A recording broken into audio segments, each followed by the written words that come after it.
conifers, cut loose from the world, chewing on his corncob pipe, the boy was blissfully lost in this still-water paradise.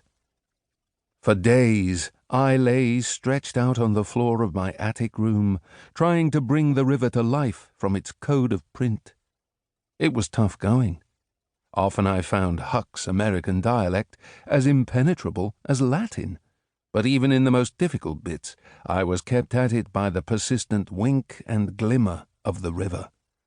I was living inside the book, because I was more timid and less sociable than Huck. His and my adventures on the Mississippi tended to diverge. He would sneak off in disguise to forage in a riverside town or raid a wrecked steamboat. I would stay back on the raft. I laid trot lines for catfish. I floated alone on that unreal blue, watching for towheads and sawyers as the forest unrolled a mile or more across the water. I found the Mississippi in the family atlas. It was a great ink-stained Victorian book, almost as big as I was. North Africa and Italy had come loose from its binding, from my mother's attempts to keep up with my father's campaigns in the Eighth Army. North America, though, was virgin territory. No one in the family had ever thought the place worth a moment of their curiosity. I looked at the Mississippi, wriggling down the middle of the page, and liked the funny names of the places that it passed through.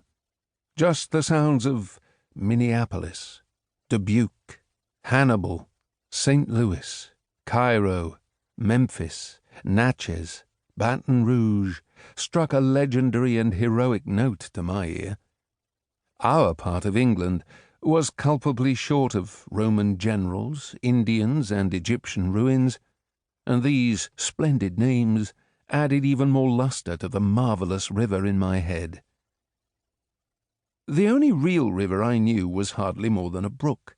It spilled through a tumble-down mill at the bottom of our road, opened into a little trouty pool, then ran on through water meadows over gravelled shallows into Fakenham, where it slowed and deepened, gathering strength for the long drift across muddy flatlands to Norwich and the North Sea. All through my Huckleberry Finn summer I came down to the mill to fish for roach and dace, and if I concentrated really hard, I could see the Mississippi there. First I had to think it twice as wide, then multiply by 2, then 2 again. The rooftops of Fakenham went under. I sank roads, farms, church spires, the old German prisoner of war camp, Mr. Banham's flour mill. I flooded Norfolk, silvering the landscape like a mirror, leaving just an island here, a dead tree there, to break this lonely, enchanted monotony of water. It was a heady, intensely private vision. I hugged the idea of the huge river to myself. I exulted in the freedom and solitude of being afloat on it in my imagination. Year by year, I added new scraps of detail to the picture. I came across some photographs of the Mississippi in a dog-eared copy of the National Geographic in a doctor's waiting room. Like inefficient pornography, they were unsatisfying because they were too meanly explicit. Towboat Herman Briggs at Greenville and Madrid Bend, Missouri, gave the river a set of measurements that I didn't at all care for. I didn't want to know that it was 1.25 miles wide, or that its ruffled water wasn't blue at all, but dirty tan.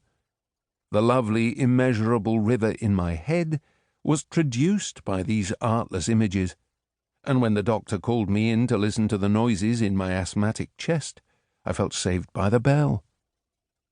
Then I saw a painting by George Caleb Bingham. It showed the Missouri, not the Mississippi, but I recognized it immediately as my river. Its water had a crystalline solidity and smoothness, as if it had been carved from rosy quartz. The river and the sky were one, with cliffs and forest hanging in suspension between them.